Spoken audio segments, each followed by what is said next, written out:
Channel vision coaching में आपका स्वागत है। आइए अगला टॉपिक हमारा है सर्वनाम। आइए देखते हैं सर्वनाम क्या होता है और इसका नाम सर्वनाम क्यों रखा गया। आइए देखते हैं। सर्व मतलब सब, नाम मतलब नाम। सब नाम की जगह पर हम सर्वनाम का प्रयोग कर सकते हैं। जैसे राम की जगह पर, जैसे राम पढ़ता है तो राम की जगह पर हम वह का प्रयोग कर सकते हैं, वह पढ़ता है। इस तरह से हम किसी भी संज्ञा शब्द के साथ सर्वनाम का प्रयोग पूरी आसानी के साथ, बिना किसी हिचक के साथ कर सकते हैं। आइए शुरू करते हैं। सर्वनाम। सर्वनाम की परिभाषा होती है कि संज्ञा के स्थान पर प्रयुक्त होने वाले शब्द को सर्वनाम कहते हैं। आइए देखते हैं सर्वनाम के भेद।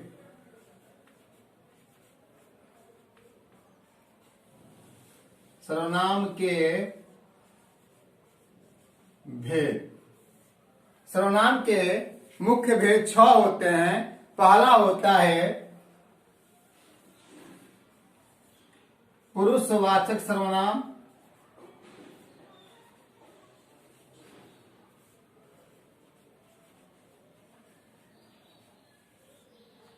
देखते हैं पुरुषवाचक सर्वनाम के बारे में कि पुरुषवाचक सर्वनाम क्या है।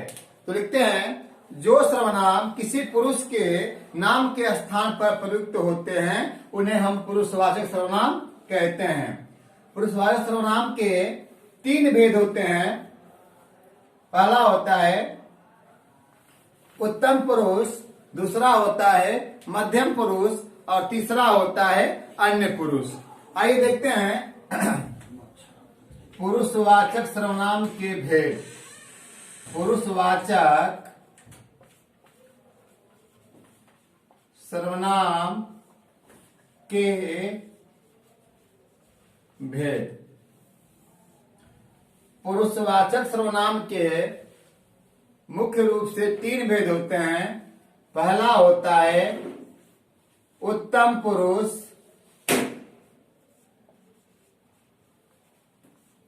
दूसरा होता है मध्यम पुरुष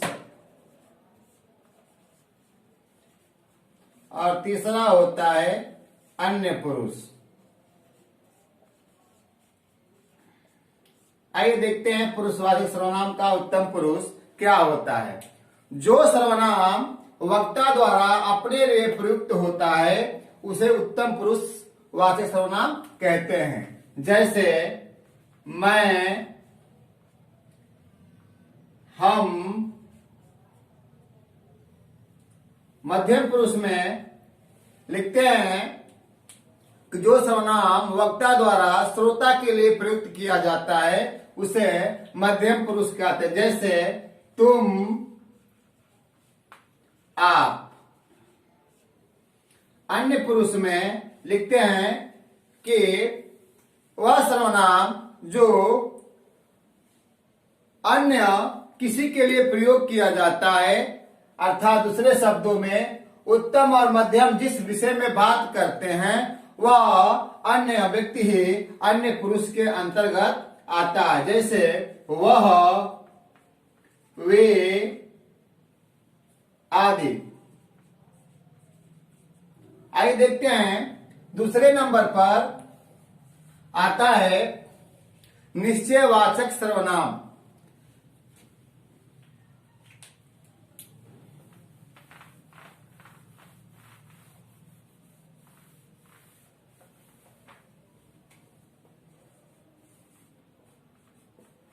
निश्चय वाचक सर्वनाम। देखते हैं कि निश्चयवाचक सर्वनाम क्या होता है।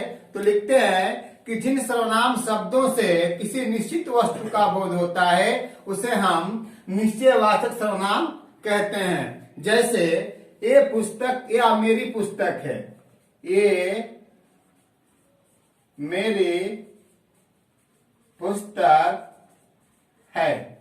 अब यहां पर यह पूरी तरह से निश्चितता का बोध हो रहा है कि यह पुस्तक जो है मेरी ही है। दूसरा एग्जाम्पल लेते हैं, वह श्याम का घर है। वह श्याम का घर है। अब यहां पर पूरी तरह से यह निश्चय है कि वह जो घर है वह श्याम का ही है। तीसरे नंबर पर आता है अनिश्चयवाचक सर्वनाम।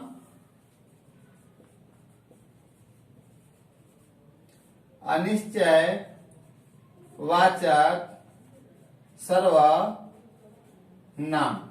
अनिश्चयवाचक सर्वनाम में ये देखते हैं, पहले हमने निश्चय में देखा कि निश्चित क्रियाकलापों का बोध हो रहा है। अब यहां पर उसका ठीक उल्टा ले रहा है अनिश्चयवाचक सर्वनाम। लिखते हैं, जिन सर्वनाम शब्दों से किसी निश्चित वस्तु का बोध नहीं होता है वे अनिश्चयवाचक सर्वनाम कहलाते हैं। जैसे वह कुछ तो कहा होगा।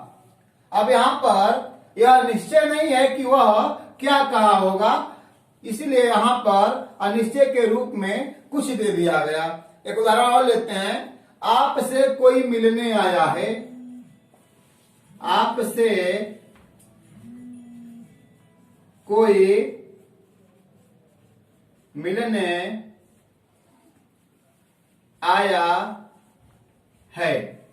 अब यहां पे देखिए, पहले वाले वाक्य में और दूसरे वाले वाक्य में, पहले वाले में कुछ का प्रयोग हुआ है जो निश्चय नहीं है, और दूसरे वाले में भी कोई का प्रयोग हुआ है जो भी निश्चय नहीं है।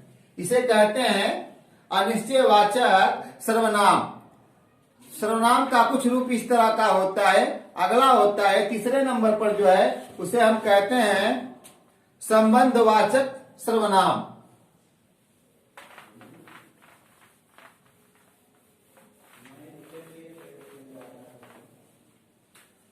चौथे नंबर पर है संबंधवाचक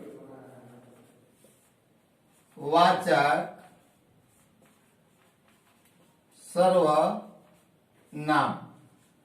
संबंधवाचक सर्वनाम में देखते हैं कि जो शब्द एक सर्वनाम को दूसरे सर्वनाम के साथ संबंध बताता है उसे हम संबंधवाचक सर्वनाम कहते हैं। जैसे जैसी, करनी, वैसी, भरनी। अब यहां देखिए कि जैसी, करनी, वैसी, भरनी। अब जैसी के साथ वैसी का संबंध दिखाया जा रहा है, यानी वह सर्वनाम जो दूसरे सर्वनाम के साथ संबंध दिखाने का कार्य कर रहा है वहां पर हम संबंधवाचक सर्वनाम कहते हैं। और एग्जाम्पल लेते हैं, जिसकी लाठी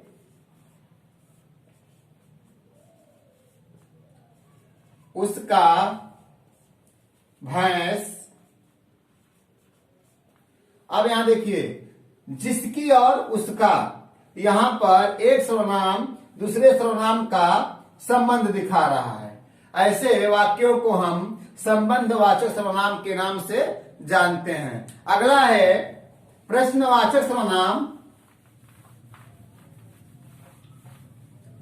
5वें नंबर पर आता है प्रश्नवाचक सर्वनाम। प्रश्नवाचक सर्वनाम के अंतर्गत देखते हैं हम कि यह सर्वनाम क्या करता है। लिखते हैं, जिन सर्वनाम शब्दों से प्रश्न का बोध होता है उसे प्रश्नवाचक सर्वनाम कहते हैं। जैसे कमरे में कौन बैठा है। कमरे में कौन बैठा है। अब यहां पर देखा जा रहा है कि कमरे में कौन बैठा है, यानी यहां पर जो कौन है वह प्रश्नवाचक सर्वनाम का संकेत कर रहा है। दूसरा लेते हैं, तुम्हारी जेब में क्या है? तुम्हारी जेब में क्या है? अब यहां पर भी देखिए, तुम्हारी जेब में क्या है, यानी ऐसे वाक्यों को हम प्रश्नवाचक सर्वनाम कहते हैं। अंतिम है निजवाचक सर्वनाम।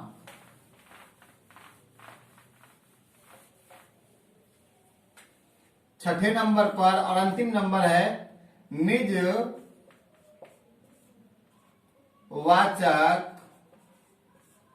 सर्वनाम। लिखते हैं कि वक्ता जिन सर्वनाम शब्दों का प्रयोग अपने लिए करता है उसे निजवाचक सर्वनाम कहते हैं। जैसे मैं अपने आप, मैं अपने आप चला जाऊंगा। अब यहां पे देखिए, कर्ता जो है अपना काम स्वयं कर रहा है और अपने आप कर रहा है। निजवाचक सर्वनाम के अंतर्गत आपको 3-4 शब्दों को ध्यान रखना पड़ेगा, जैसे स्वयं, खुद, अपने आप आदि।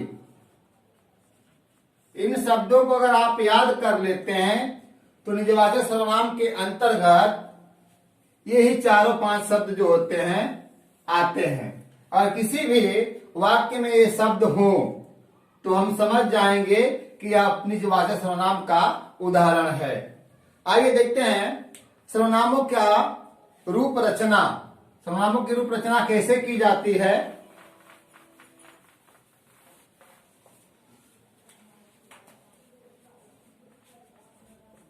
सर्वनामों की रूप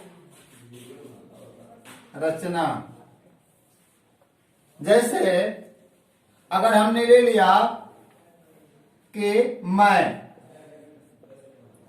अब यहां मैं जो हो गया तो अब यहां पे कह सकते हैं कि मैंने मुझको, मुझसे, मुझ पर या मुझ में, इस तरह से हम किसी भी सर्वनाम को कारक की मदद से हम उसके विस्तारित रूप में बना सकते हैं। जैसे एक और बनाते हैं, लेते हैं तुम का, लिखेंगे तुमने, ये कर्ता कारक के रूप में बनेगा। तुमको कर्म कारक में बनेगा। तुमसे करण कारक में बनेगा। तुम्हारे द्वारा ये बनेगा संप्रदान में, और तुम में ये बनेगा अधिकरण में। इस तरह से हम सर्वनामों की रूप रचना कर सकते हैं। यह टॉपिक आपको कैसा लगा, अपने प्रत्युत्तर में कमेंट में जरूर इसका जवाब दें। धन्यवाद।